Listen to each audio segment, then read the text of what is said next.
மறுமலர்ச்சி யுகத்திற்காக நாடு அனுரவோடு. தேசிய மக்கள் சக்தி. அனைத்து விதமான பிரச்சனைகளுக்கும் 11 நாட்களில் தீர்வு காண ஸ்ரீ மாரியம்மன் ஜோதிட நிலையம். தொடர்புகளுக்கு 0091 990 816 585 6. வணக்கம், இது ஐபிசி தமிழின் இன்றைய பிரதான செய்திகள். முதலில் தலைப்புச் செய்திகள். தொடரும் இழுபறி. இன்று கூடும் தமிழரசு கட்சியின் சிறப்பு குழு. இலங்கையில் கண்டுபிடிக்கப்பட்டுள்ள அரிய வகை உயிரினம். தென்னிலங்கையில் ஏற்படவுள்ள அதிரடி மாற்றம். ராஜபக்சர்களது சொத்துக்கள் குறித்து கேள்வி எழுப்பியுள்ள அனுர. இலங்கையிடம் பிரிட்டன் விடுத்துள்ள வேண்டுகோள். ரணிலை பகிரங்க விவாதத்திற்கு அழைக்கும் அனுர. இலங்கையின் பாதுகாப்பு படையினர் குறித்து ஐக்கிய நாடுகள் சபை அதிருப்தி. தொடர்பான விரிவான செய்திகள். இலங்கை தமிழரசு கட்சியின் மத்திய குழுவால் நியமிக்கப்பட்ட சிறப்பு குழு கூட உள்ளதாக தகவல் வெளியாகியுள்ளது. 5 கொண்ட சிறப்பு குழு பொதுச் செயலாளர் ப. சத்தியலிங்கத்தின் வவுனியா பணிமனையில் இன்று காலை 8:30 மணியளவில் கூடுகின்றது. கட்சித் தலைவர் மாவை சேனாதிராஜா, பொதுச் செயலாளர் வைத்தியர் சத்தியலிங்கம், சிரேஷ்ட துணைத் தலைவர் CVS சிவஞானம் மற்றும் MA Sumanthiran, MP Sivagnanam, Sridharan MP ஆகிய 5 இக்குழுவுக்கு தெரிவு செய்யப்பட்டிருந்தனர். கிழக்கிலிருந்து அவரும் இக்குழுவில் இல்லை என்று கூறப்பட்டமையால் மட்டக்களப்பு மாநகர முன்னாள் மேயர் தி. சரவணபவன் 6வது உறுப்பினராக சேர்த்துக் கொள்ளப்பட்டு இருக்கின்றார் என்று கூறப்பட்டது. ஜனாதிபதி தேர்தலில் போட்டியிடும் தென்னிலங்கை வேட்பாளர்களின் தேர்தல் அறிக்கைகளை ஆராய்ந்து அறிக்கையிடும் நோக்கில் இந்த சிறப்பு குழு நியமிக்கப்பட்டிருந்தது. இதன்படி இன்று கூடி ஜனாதிபதி தேர்தலில் யாருக்கும் ஆதரவு வழங்குவது என்பது முடிவு செய்யப்படும் என்று கூறப்படுகின்றது.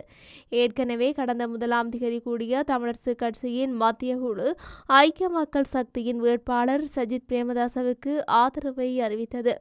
இந்த தீர்மானத்தை முதலில் மறுத்த கட்சியின் தலைவர் மாவை சேனாதிராஜா மறுநாளே அந்த தீர்மானத்தை நடைமுறைப்படுத்த நடவடிக்கை எடுப்பேன் என்று கூறியிருந்தார். இதேவேளை தமிழரசு கட்சியின் ஸ்ரீதரன் MP உள்ளிட்ட பலர் தமிழ் பொது வேட்பாளர் பாக்கிய செல்வம் அரியநேத்திரனுக்கு பகிரங்கமாக ஆதரவு தெரிவித்து வருகின்றார். இந்த குழப்பங்களுக்கு முடிவு காணும் பொருட்டே இன்று கூடும் சிறப்பு குழு விடயங்களை ஆராய்ந்து பரிந்துரைகளை சமர்ப்பிக்கும். இந்த பரிந்துரைகளின்படி எதிர்வரும் 14ஆம் தேதி கூடும் கட்சியின் மத்திய குழு இறுதி முடிவை எட்டும் என்று கூறப்படுகின்றது. அம்பாறை மாவட்டம் கல்முனை மாநகரில் நன்னீர் நாய் என மதிக்கத்தக்க உயிரினம் ஒன்று கண்டுபிடிக்கப்பட்டுள்ளது. கண்டுபிடிக்கப்பட்ட நன்னீர் நாய் வனஜீவராசிகள் பாதுகாப்பு திணைக்கள அதிகாரிகளிடம் ஒப்படைக்கப்பட்டுள்ளது. குறித்த நன்னீர் நாய் என மதிக்கத்தக்க உயிரினம் அம்பாறை மாவட்டம் கல்முனை மாநகரில் உள்ள தனியார் வாகன திருத்தம் இடத்திற்கு வழி தவறி சென்ற நிலையில் பிடிக்கப்பட்டுள்ளது. இவ்வாறு பிடிக்கப்பட்ட நன்னீர் நாய் என மதிக்கத்தக்க உயிரினம் நீர்நாய் வகையைச் சேர்ந்தது என தெரிவிக்கப்பட்டுள்ளது. இது தோற்றத்தில் பெரிய உடலை கொண்டுள்ளதுடன் இது பொதுவாக லெட்ரக்லே இனத்தின் ஒன்றாக கருதப்படுகிறது. அத்தோடு இந்த உயிரினம் இந்திய துணை கண்டத்திலும் மேலும் தென்காசிய பகுதியில் அமைந்துள்ள நாடுகளிலும் காணப்படுகின்றது. மற்றும் நீர்நாய்களை விட இதன் மேலுள்ள முடிகள் குறைவடையவும் மிருதுவாகவும் காணப்படுவதுடன் இவை ஆற்றில் நீந்தி மீன்களை பிடிக்க ஏதுவாக இவற்றின் கால்களில் வாத்துக்களுக்கு போல விரலிடை தோலுண்டு. மேலும் இவற்றின் பட்டையான நீண்ட வாலானது துடுப்பு போல நீந்த பயன்படுகின்றது என்பதும் குறிப்பிடத்தக்கது.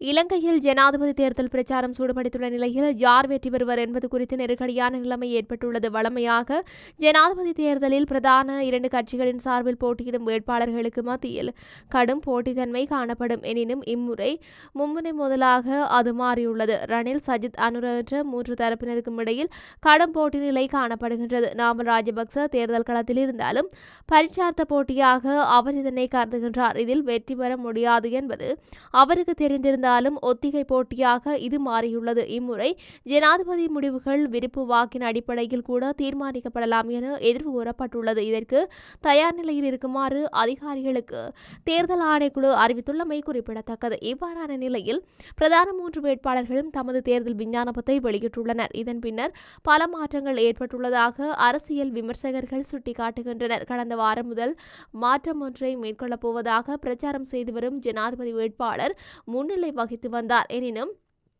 அவருக்கான ஆதரவு குறைந்து வருவதாக தெரிவிக்கப்படுகின்றது. எனினும் சிறுபான்மை இனமாக முஸ்லிம் சமூகத்திடம் அவருக்கான ஆதரவு வலுப்பெற்று வருவதாக தெரிவிக்கப்படுகின்றது. அதேவேளை கடந்த வாரம் வரையில் இரண்டாம் நிலையில் காணப்பட்ட முன்னாள் ஜனாதிபதியின் மகனுக்கு தற்போது ஆதரவு அதிகரித்து வருவதுடன் வெற்றிக்கான வாய்ப்புள்ளதாகவும் தென்னிலங்கை தகவல்கள் தெரிவிக்கின்றன. தமிழ் மற்றும் முஸ்லிம் மக்களின் ஆதரவு கிடைக்குமானால் அவருக்கான வெற்றி வாய்ப்பு அதிகம் என்று சொல்லப்படுகின்றது.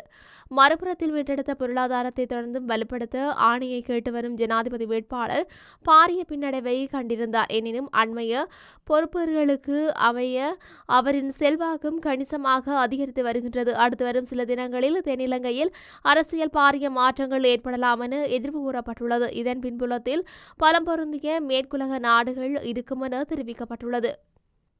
2005ஆம் ஆண்டு தேர்தலில் முன்னாள் ஜனாதிபதி மஹிந்த ராஜபக்சவின் இறுதி சுவரட்டியை அச்சிடுவதற்கு கூட பணமில்லை என கூறியுள்ள வெசில் ராஜபக்சவுக்கு எவ்வாறு சொத்துக்களை குவிக்க முடிந்துள்ளது என்று தேசிய மக்கள் சக்தியின் தலைவர் அனுரகுமார் திசநாயக்க கேள்வி எழுப்பியுள்ளார். குருநாகல் தம்புத்தேகமில் இடம்பெற்ற மக்கள் சந்திப்பில் கலந்து கொண்டு உரையாற்றிய அவர் வெசில் ராஜபக்ச இதுவரையில் அந்த பணத்தை குறித்த அச்சகத்துக்கு செலுத்தவில்லை என்பது குறிப்பிட்டுள்ளார். பணம் இல்லாமல் தேர்தலில் போட்டியிட்ட ராஜபக்சகளுக்கு உலகம் முழுவதும் வீடுகளை வாங்குவதற்கும் நாடு முழுவதும் காணிகளை கொள்வனவு செய்வதற்கும் கொழும்பில் மாளிகைகளை கட்டுவதற்கும் எவ்வாறு பணம் கிடைத்தது என்று திசநாயக்க கேள்வி எழுப்பியுள்ளார். இதன்படி அரசியல்வாதிகள் மக்களை அடக்கி சொத்துக்களை குவிக்கின்றார்கள் என்று கூறிய அவர் இந்திய அரசியல் கலாச்சாரத்திற்கு தேசிய மக்கள் சக்தி முற்றுப்புள்ளி வைக்கும் என்று கூறியுள்ளார். ஜேவிபியினரோ அல்லது தேசிய மக்கள் சக்தியினரோ பொது பணத்தை ஒரு சதத்தை கூட தவறாக பயன்படுத்தவில்லை அல்லது அரசியல் மூலம் பணம் அல்லது செல்வத்தை சம்பாதிக்கவில்லை. இந்த நிலையில் அதிகாரத்திற்கு வந்தவுடன் அனைத்து சலுகைகளையும் விட்டுக் கொடுக்க தயாராக உள்ளதாக தெரிவித்த அவர் அரசியல்வாதிகளை பராமரிக்க பொது பணம் செலவழிக்கப்பட மாட்டாது என்றும் தெரிவித்துள்ளார். மனித உரிமை பேரவையுடன் இலங்கை மீண்டும் தன்னை ஈடுபடுத்திக் கொள்ள வேண்டும் என பிரிட்டன் வேண்டுகோள் விடுத்துள்ளது. ஜெனீவாவில் மனித உரிமை பேரவையின் நேற்றைய அமர்வில் பிரிட்டன் பிரதிநிதி இதனை தெரிவித்துள்ளார்.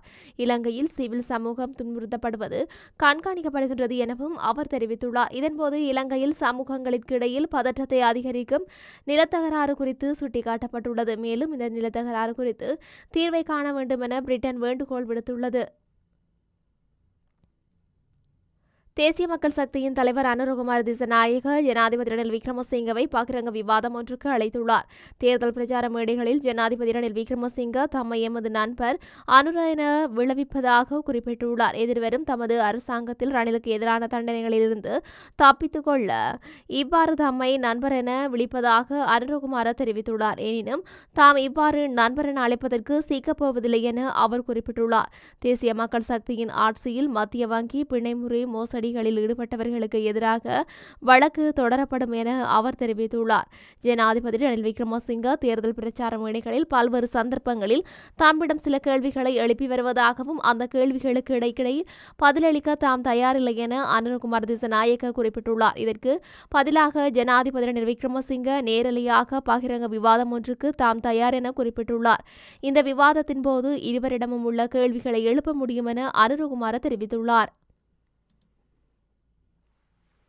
ஐக்கிய நாடுகள் சபை இலங்கையின் போலீஸ் மற்றும் பாதுகாப்பு படையினர் அத்துமீறல்கள் குறித்து அதிருப்தி வெளியிட்டுள்ளது.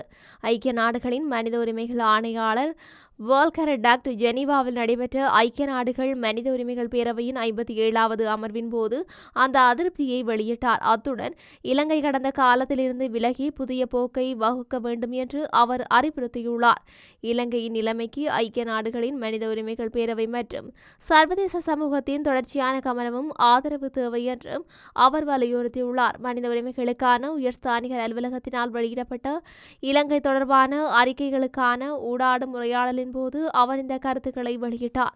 இலங்கை இந்த ஆண்டின் இறுதியில் ஜனாதிபதி மற்றும் நாடாளுமன்ற தேர்தல்களை நெருங்குகின்றது. இந்த நிலையில் புதிதாக தேர்ந்தெடுக்கப்பட்ட நிர்வாகம் பொறுப்புக்கூறல், நீதி மற்றும் நல்லிணக்கத்தை உறுதிப்படுத்த தேவையான உறுதியான மாற்றங்களை செய்ய வேண்டும் என்று அவர் வலியுறுத்தியுள்ளார். இத்துடன் இன்றைய பிரதான செய்திகள் நிறைவடைகின்றன. தொடர்ந்தும் செய்திகளை அறிந்து கொள்ள IBC தமிழ் நியூஸ் என்ற எமது யூடியூப் பக்கத்தினூடாக இணைந்திருங்கள். நன்றி.